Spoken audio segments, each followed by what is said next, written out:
निकी और आज का टॉपिक है electrolytic cell and electrolysis. Yes, ये एक टॉपिक है इलेक्ट्रोकेमिस्ट्री से, इलेक्ट्रोलाइटिक सेल और इलेक्ट्रोलाइसिस। इसके अलावा हम लोगों ने लास्ट के कुछ वीडियोस में गैल्वेनिक सेल के बारे में पढ़ा था। सो आज हम लोग उसी से रिलेटेड एक टॉपिक और करेंगे, that is difference between galvanic cell and electrolytic cell. So start करते हैं।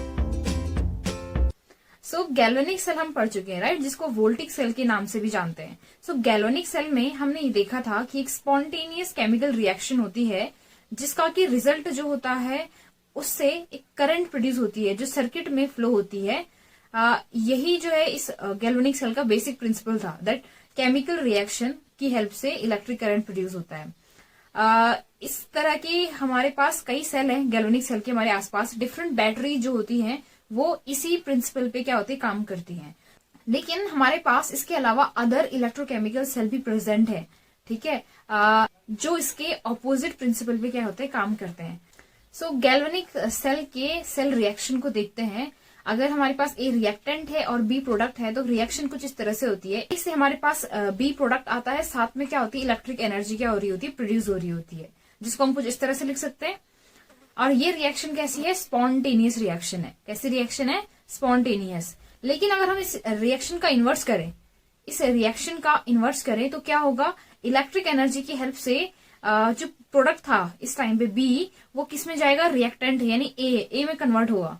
यानी एक तरह से यहाँ ऑपोजिट रिएक्शन में इलेक्ट्रिक एनर्जी जो होती है का इनपुट दिया जा रहा है। इलेक्ट्रिक एनर्जी यानी करंट दिया जाएगा जिससे कि ए बनेगा, यानी केमिकल रिएक्शन अब होगी उसके अंदर, यानी एक केमिकल एनर्जी प्रोड्यूस होगी। समझ रहे हो इस बात को। हमारे पास जो ऑपोजिट रिएक्शन है उससे हमें ये पता चलती है कि कोई एक रिएक्शन हो सकती है जिसमें कि हमें इलेक्ट्रिक एनर्जी यानी करंट देना पड़े, उसके बाद वो केमिकल रिएक्शन हो, ठीक है। और इस तरह की रिएक्शन जो होती है वो नॉन स्पॉन्टेनियस होती है, क्योंकि अपने आप नहीं हो रही, हमें इनको एनर्जी देनी पड़ रही है, बाहर से फोर्स लगाना पड़ रहा है, तब जाके रिएक्शन हो रही है। और यही जो है बेसिक प्रिंसिपल है इलेक्ट्रोलाइटिक सेल का। यस, इलेक्ट्रोलाइटिक सेल जो होती है वो इसी प्रिंसिपल पे काम करती है। So it is possible to construct a cell that does work on chemical system with the help of electric current. समझ में आई बात। एक ऐसा सेल पॉसिबल है जिसमें कि केमिकल सिस्टम यानी केमिकल एनर्जी प्रोड्यूस हो, पर उसमें हमें कंडीशन क्या है कि करंट की हेल्प से हो गए। करंट हमारे पास क्या होगा, इनपुट की तरह काम करेगा जो दिया जाएगा, और तब जाके रिएक्शन होगी और हमारे पास केमिकल एनर्जी प्रोड्यूस होगी। So that is called electrolytic cell. Yes, electrolytic cells are those electrochemical cell which convert electrical energy into chemical energy. ऐसे electrochemical cell जो इलेक्ट्रिक एनर्जी को केमिकल एनर्जी में कन्वर्ट करते हैं उनको इलेक्ट्रोलाइटिक सेल कह देते हैं। क्लियर हुई बात। Electrolytic cell simple opposite principle पे काम करते हैं, किसके, गैल्वेनिक सेल के। सो अब बात करते हैं structure of electrolytic cell. So structure में यहाँ पे जो होता है एक सिंगल बीकर होता है जिसमें कि दो इलेक्ट्रोड जो होते हैं वो डिप करे रहते हैं। इलेक्ट्रोड वही दो होंगे, एनोड और कैथोड। एनोड पे ऑक्सीडेशन और कैथोड पे क्या होता है, रिडक्शन होता है, जैसे कि हम लोगों ने गैल्वेनिक सेल में भी देखा था। लेकिन यहाँ डिफरेंस आता है चार्ज का। यहाँ पे एनोड जो होता है वो पॉजिटिवली चार्ज होता है और कैथोड जो होता है वो नेगेटिव चार्ज होता है। और उसका रीजन भी हम लोग वर्किंग में देखेंगे कि क्यों यहाँ पे कैथोड जो होता है वो निगेटिव चार्ज को कैरी करता है। क्लियर हो गई बात। ये तो हो गया इसका स्ट्रक्चर। दो इलेक्ट्रॉन जो होते हैं आपस में क्या होगा, किसी कंडक्टर के थ्रू क्या होंगे, कनेक्ट होंगे, ताकि इलेक्ट्रॉन्स का फ्लो बना रहे, करंट बहेगा, तभी जाके केमिकल रिएक्शन क्या होगी, पॉसिबल हो पाएगी। अब समझते हैं हम लोग वर्किंग ऑफ इलेक्ट्रोलाइटिक सेल। सो इसको समझने के लिए एग्जाम्पल लेते हैं। हम लोग मॉल्टन सोडियम क्लोराइड लेते हैं जिसको कि हमने डिप करा है इलेक्ट्रोलाइटिक सेल में। किस तरह से प्रोसीजर चलेगा वही बताएगा हमें कैसा वर्क करता है इलेक्ट्रोलाइटिक सेल। सो इलेक्ट्रोलाइटिक सेल में भी सेम क्या होता है, दो इलेक्ट्रोड होते हैं जो क्या होता है कंडक्टर के थ्रू जुड़े होते हैं, पर यहाँ पे सेम सोल्यूशन में वो डिप किए रहते हैं, यानी एक ही कंटेनर रहता है। होगा ये कि जैसे ही हम लोग मॉल्टन सोडियम क्लोराइड को डिप करेंगे सोल्यूशन में तो वो अपने आयंस में टूट जाएगा, यानी सोडियम कैटायन में और क्लोरीन एनायन में। सो जैसे ही करंट फ्लो होता है इलेक्ट्रॉन जो होते हैं कलेक्ट होते हैं कैथोड पे। इसी रीजन से कैथोड जो होता है वो निगेटिवली चार्ज होता है। कैसे चार्ज होता है, निगेटिवली चार्ज। अब होगा क्या, हमारे पास सॉल्यूशन में आयंस है, एक है कैटायन जिसपे पॉजिटिव चार्ज है, एक है एनायन जिसपे निगेटिव चार्ज है। आयंस हमेशा अपने ऑपोजिट चार्ज की तरफ अट्रैक्ट होते हैं, राइट। सो होगा ये कैटायन है, वो कौन से इलेक्ट्रोड की तरफ जाएगा, जो निगेटिव चार्ज होगा, और निगेटिव चार्ज कौन सा है, कैथोड, यस। सो इसलिए सोडियम जो होता है, सोडियम पॉजिटिव, वो कैथोड की तरफ मूवमेंट करता है, और क्लोरीन माइनस यानी हमारे पास जो एनायन है वो कहाँ को मूवमेंट करेगा, एनोड की तरफ। अब हमारे पास रिएक्शन कुछ इस तरह से होती है, कैथोड पे सोडियम पॉजिटिव इलेक्ट्रॉन एक्सेप्ट करके सोडियम मेटल बनाता है, जो कि कैथोड पे डिपोजिशन होता है, ठीक है।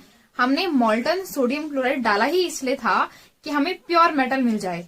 प्योर मेटल मिल रहा है कैथोड पे सोडियम। दूसरी साइड पे क्या होगा, दूसरी साइड पे क्लोरीन जो है इलेक्ट्रॉन रिलीज करेगा और Cl2 गैस यानी क्लोरीन गैस बन जाएगी। इस तरह से हमारे पास कैथोड और एनोड की रिएक्शन आएगी। ओवरऑल रिएक्शन जो होगी वो कुछ इस तरह से होगी, यस। सो आप लोगों को वर्किंग समझ में आया होगा इलेक्ट्रोलाइटिक सेल का, कि किस तरह से ये फंक्शन करता है और किस बेसिक प्रिंसिपल ये फॉलो करता है। बेसिक प्रिंसिपल यही है, हमें करंट इनपुट की तरह देना पड़ेगा, उसके बाद जो होगी सेल रिएक्शन जो होगी वो फॉलो अप होगी। क्लियर हो गई बात। इस तरह से इलेक्ट्रिक एनर्जी से केमिकल एनर्जी का प्रोडक्शन होता है। अब बात करते हैं इलेक्ट्रोलाइसिस की। इसको इसी के नाम से समझते हैं, इलेक्ट्रोलाइसिस यानी इलेक्ट्रिसिटी के थ्रू, लाइसिस मतलब टूटना, to break down.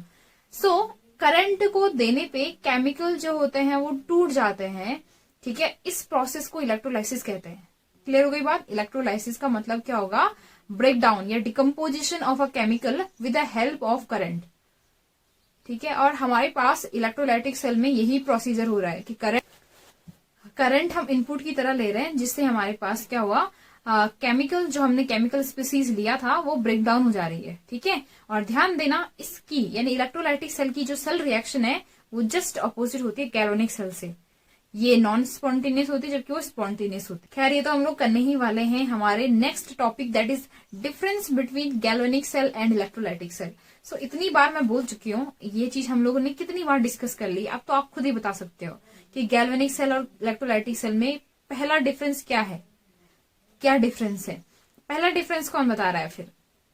So first difference आता है इसका बेसिक प्रिंसिपल, यानी इस डिवाइस को हम यूज करते ही किस चीज के लिए। सो गैल्वेनिक सेल यूज होता है इलेक्ट्रिक एनर्जी प्रोडक्शन के लिए, जिसमें केमिकल रिएक्शन जो कि केमिकल रिएक्शन जो होते हैं वो इलेक्ट्रिक एनर्जी को प्रोड्यूस करते हैं। जबकि इलेक्ट्रोलाइटिक सेल में क्या आता है, इलेक्ट्रोलाइटिक सेल में हमारे पास करंट का इनपुट यानी इलेक्ट्रिक एनर्जी का इनपुट दिया जाता है, जिससे केमिकल रिएक्शन होती है, ठीक है। ये पहला डिफरेंस। दूसरा, सेल रिएक्शन जो होती है गैल्वेनिक सेल की स्पॉन्टेनियस होती है, अपने आप चलती है, जबकि इलेक्ट्रोलाइटिक सेल में जो सेल रिएक्शन होती है वो नॉन स्पॉन्टेनियस होती है, हमें कैरी करनी पड़ती है। अगला डिफरेंस जो होता है वो इलेक्ट्रोड की साइन का होता है। सो गैल्वेनिक सेल में एनोड जो होता है वो निगेटिव चार्ज का होता है और कैथोड कैसे चार्ज का होगा, फिर पॉजिटिव। जबकि इलेक्ट्रोलाइटिक सेल में इसका ऑपोजिट होता है, यहाँ हमने कैथोड को निगेटिव चार्ज देखा है, जबकि एनोड क्या होगा, पॉजिटिवली चार्ज। नेक्स्ट डिफरेंस होता है कंपार्टमेंट्स का। अगर आपको गैल्वेनिक सेल का स्ट्रक्चर याद हो, जो कि कुछ इस तरह से है, यहाँ पे जो हमारे पास इलेक्ट्रोड है, चाहे वो कैथोड हो चाहे एनोड हो, वो अलग अलग कंपार्टमेंट्स में रखे गए हैं।